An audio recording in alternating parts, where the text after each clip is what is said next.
अस्सलाम वालेकुम। उम्मीद आप सब खैरियत से होंगे। अपनी पिछली वीडियो में मैंने अपनी पाकिस्तानी अवाम का एक दूसरे के साथ जो हमदर्दी है, इंसानी हमदर्दी, एक दूसरे के साथ इनका जो सलूक है उसके बारे में बताया था। इस वीडियो में मैं आपको अपनी तहफ़्फ़ुज़ फराहम करने वाले इदारे यानी पुलिस के बारे में बताऊँगा। आप सब लोग जानते हैं, चाहते ना चाहते हुए भी हर पाकिस्तानी का इन लोगों से वास्ता पड़ता रहता है और ये अपनी आदतों से मजबूर या अपने इख्तियारात का नाजायज़ फ़ायदा उठाते हुए या इख्तियारात की खुमारी में अपने पाकिस्तानी अवाम अपने लोगों के साथ जैसा सलूक करते हैं, इससे भी तकरीबन हर पाकिस्तानी वाकिफ़ होगा। सब की बात नहीं कर रहा, किसी भी इदारे में किसी भी जगह अगर बुरे लोग हैं तो अच्छे लोग भी हैं। हमारी पुलिस में भी बड़े बड़े अच्छे लोग भी हैं, लेकिन जिस तरह आप ये मानते हैं कि आपकी पुलिस में अच्छे लोग हैं, इसी तरह आपको ये भी मानना पड़ेगा कि आपकी पुलिस में बुरे लोग भी हैं और काफ़ी ज़्यादा बुरे लोग हैं। खैर, जलसा में मेरा मोबाइल चोरी हुआ। मैं अपनी कंप्लेंट रजिस्टर करवाने के लिए अपने मुतल्लिका थाने में गया। वहाँ पे जाके पता चला कि मेरी कंप्लेंट सियालकोट के कैंट थाना में रजिस्टर होगी। मैं वहाँ पे चला गया। सियालकोट कैंट थाना के अंदर एंटर होते ही रिसेप्शन पे गया तो वहाँ पे कोई बंदा मौजूद नहीं था। वहाँ पे पहले से 5-7 लोग बैठे हुए थे, लेकिन वो भी अपनी कंप्लेंट रजिस्टर करवाने के लिए आए हुए थे। कुछ लोग कंप्लेंट रजिस्टर करवाने के लिए आए थे और कुछ लोग कंप्लेंट रजिस्टर करवा चुके थे और वो अपनी स्लिप लेने के लिए आए थे। मैं भी उन लोगों के साथ बैठ गया। उन लोगों ने बताया कि हमारा जो शाही अफसर है वो खाना खाने के लिए गया हुआ है। तकरीबन आधे घंटे बाद वो पुलिस वाला मुंह पे हाथ मारता हुआ कमरे से बाहर आया, आगे कुर्सी पे बैठा, कंप्यूटर के साथ लग गया। उसने किसी बंदे से नहीं पूछा कि आप लोग क्यों आए हुए हो, किस लिए बैठे हो, कितनी देर से इंतज़ार कर रहे हो।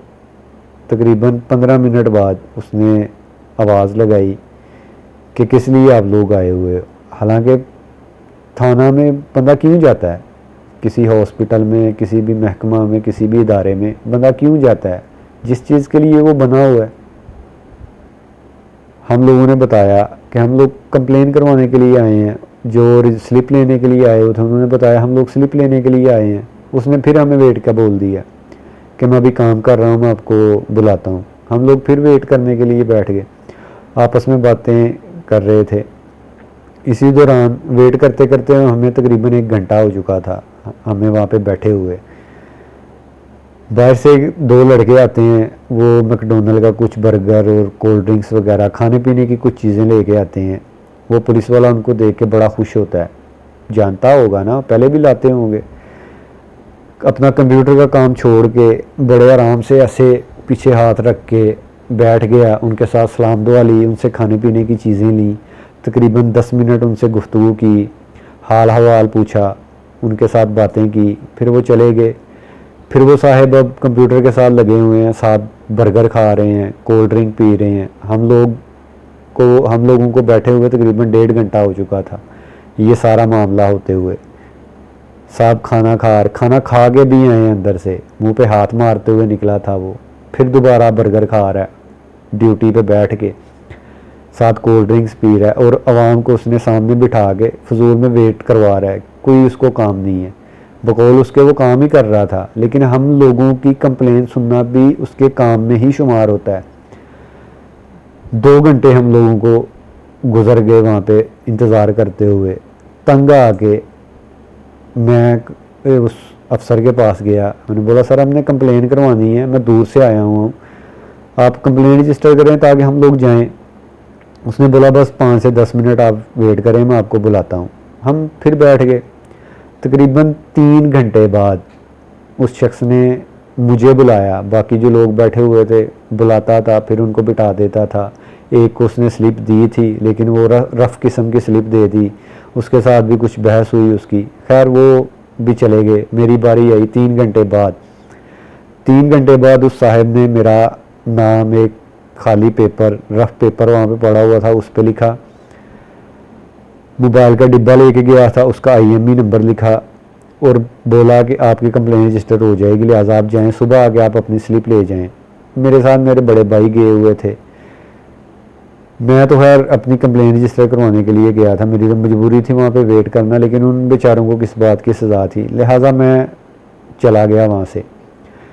अगले दिन मैं दोबारा गया, वहाँ पे जाके जो दूसरा लड़का को दूसरा पुलिस वाला बैठा था उसको जाके अपना नाम बताया, उसने कंप्यूटर पे सर्च किया, मेरा नाम ही शो नहीं हुआ, यानी मेरी कंप्लेन रजिस्टर ही नहीं हुई थी। कंप्लेन कैसे रजिस्टर होनी थी, मेरा खाली उसने पेपर पे नाम लिखा था, कंप्लेन रजिस्टर तो कंप्यूटर पे होनी थी।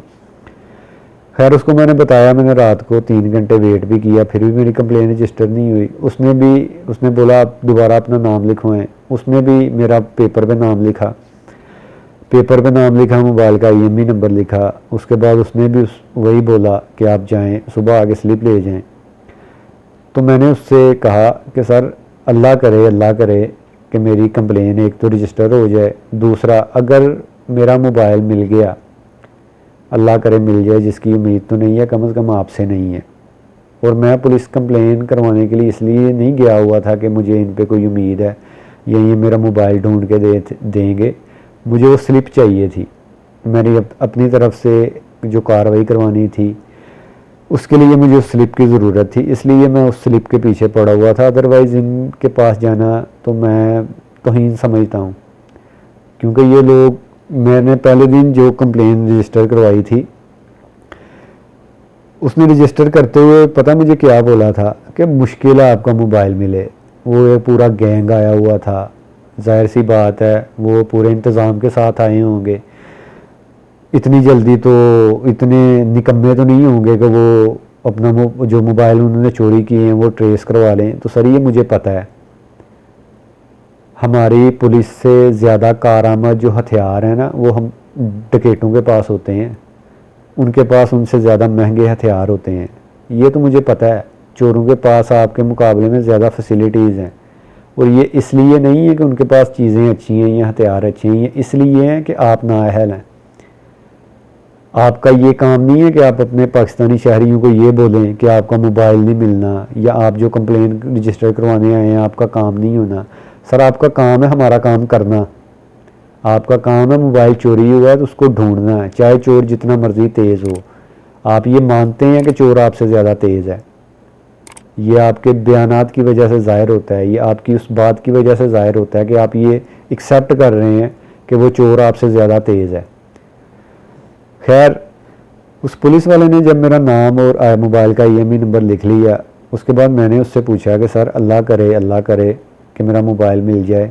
सबसे पहले तो अल्लाह करे मेरी कंप्लेन रजिस्टर हो जाए, उसके बाद अगर मेरा मोबाइल मिल जाए तो आप कैसे मुझे इन्फॉर्म करेंगे, या बाकी जो बकौल आपके कि सारा दिन हम लोगों ने मोबाइल की कंप्लेन रजिस्टर की, बहुत सारी कंप्लेन हम लोगों ने रजिस्टर की, तो आप उन लोगों को कैसे इन्फॉर्म करेंगे। कुछ लोगों के मोबाइल नंबर लिखे होंगे आपने, जैसा कि मैंने भी आपको ख़ुद अपना मोबाइल नंबर लिखवाया।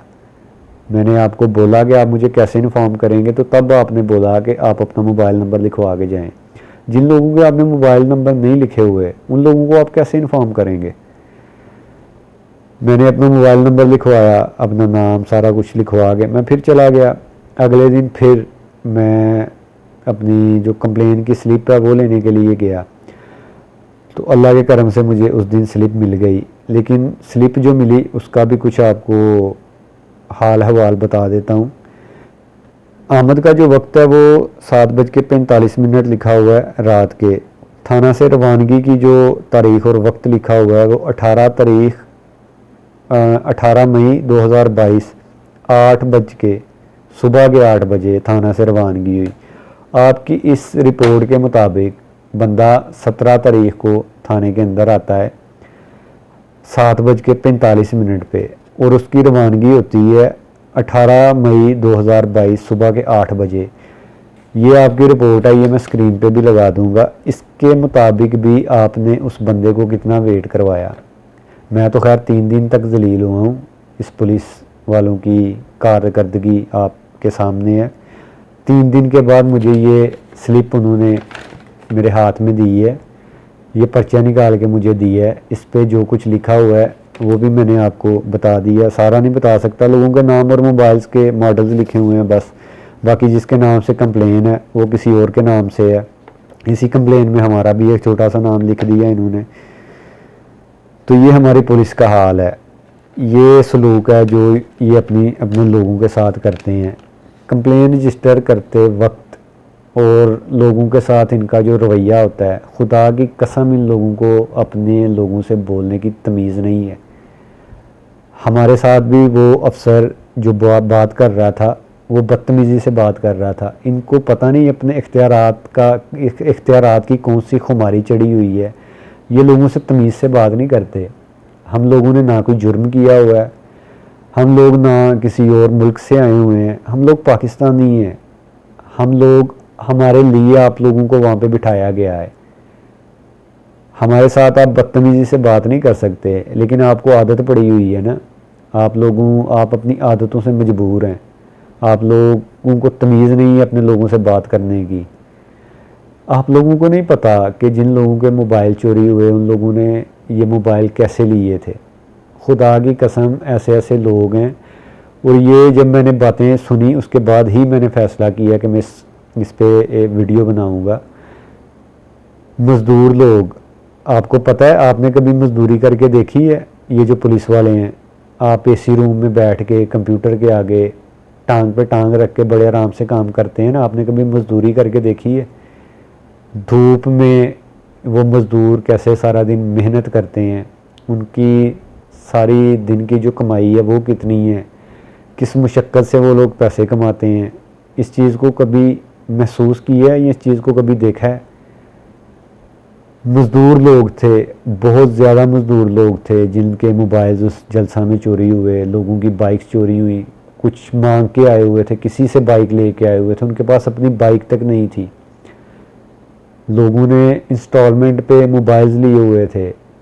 एक दो बंदा तो ऐसा है जिसको मैं पर्सनल जानता हूँ, उन्होंने बताया, वो भी बेचारा मज़दूर है, दिहाड़ी लगाते हैं मिस्त्री के पीछे। अभी 2 महीने हुए थे उसको मोबाइल लिए हुए और उसका मोबाइल चोरी हो गया। अब बाकी जो महीने वो इंस्टॉलमेंट देगा वो किस हिम्मत से देगा, ये आप लोग नहीं जान सकते। बात पैसों की नहीं है, बात मोबाइल की नहीं है, बात लोगों के जज्बात की। आपको क्या पता लोग किस मुशक्क़त से ये चीज़ें अफोर्ड कर रहे हैं। जो गरीब लोग हैं, जो हमारा आम तबका है, वो इन चीज़ों को कैसे मैनेज करता है आप लोग नहीं जानते। इन पुलिस वालों ने जो वहाँ पे बैठ के 3-3 घंटे वेट करवाया, आपने किसी एक शख्स से पूछा कि आप कहाँ से आए हो? 12-13 किलोमीटर का सफ़र तो मैं करके गया हूँ और पता नहीं कहाँ कहाँ से लोग, क्योंकि वहाँ जलसे में आने वाले जो लोग थे जिनके मोबाइल चोरी हुए थे, वो चाहे कहीं से भी आए, उनकी कंप्लेन आपके थाना में ही रजिस्टर होनी थी, क्योंकि उसकी हदूद में आपका थाना आता था। आपने किसी एक शख्स से पूछा कि आप लोग किधर से आए हैं, कितना सफ़र करके हमारे पास आए हैं? जो आपका मोबाइल चोरी हुआ आपने किस तरह से लिया हुआ था? आपको कितनी तकलीफ़ हुई है? आपका जो हक हलाल के पैसों से आपने जो मोबाइल लिया था वो चोरी हो गया, आपके ऊपर क्या गुजर रही है? आपने किसी एक शख्स से पूछा? आपने किसी एक शख्स से पूछा कि आप जो बाकी महीनों की जो किस्तें इंस्टॉलमेंट दोगे वो किस तरीके से दोगे? यार, ये लोग बड़ी मुश्किल के साथ अपना गुजारा कर रहे हैं। आम आदमी की ज़िंदगी आप लोगों ने, हमारी हुकूमत ने वैसे ही अजीरन की हुई है। तुम लोग क्यों किसी गरीब इंसान की बद्दुआ लेते हो? अल्लाह ने आपको इख्तियार दिए हैं, आपको मौका दिया है कि आप लोगों की खिदमत करो, लोगों की मदद कर सको। खुदा के लिए अपनी ड्यूटी को समझो, अपने आम आदमी की कम अज़ कम इज़्ज़त करना सीखो। अमीर बंदा तो आपके पास आता ही नहीं है, वो तो फ़ोन पे आपसे काम करवा लेता है। आपको क्या लगता है आपके पास जो पैसे वाले बंदे हैं, जो सोर्सफुल इंसान है, वो आपके पास आते हैं? नहीं आते भाई। वो आपसे फ़ोन पे आपसे अपना काम करवा लेते हैं। आपके पास आम आदमी आता है, आपको बिठाया ही आम आदमियों के लिए गया है। तो लिहाजा उनकी कदर किया करो, उनकी इज़्ज़त किया करो। फरामीन में मिलता है कि उस शख्स से कभी ना डरो जो अपना बदला लेना जानता है, लेकिन उस शख्स से डरो जिसका सिर्फ अल्लाह है। तो वो आम आदमी है, वो गरीब इंसान है जिसका अल्लाह के सिवा कोई नहीं है। खुदा की कसम, अगर आम आदमी अल्लाह के आगे रो के उसने आपकी शिकायत लगा दी तो आपका रोना सारी ज़िंदगी बंद नहीं होगा। खुदा से डरो, आपने मरना है। ये इख्तियारात, ये नौकरियाँ, ये दबदबा, ये रोब, ये वक्ती है, ये सब कुछ ख़त्म हो जाएगा। मिट्टी से बने हो, खुदा की कसम तुम लोग हो, मैं भी, हम लोगों ने मिट्टी में मिल जाना है। किस चीज़ का तुम लोगों को गुमान है? किस किस खुशफहमी में जी रहे हो? अपने लोगों का एहसास करो। अल्लाह निगहबान।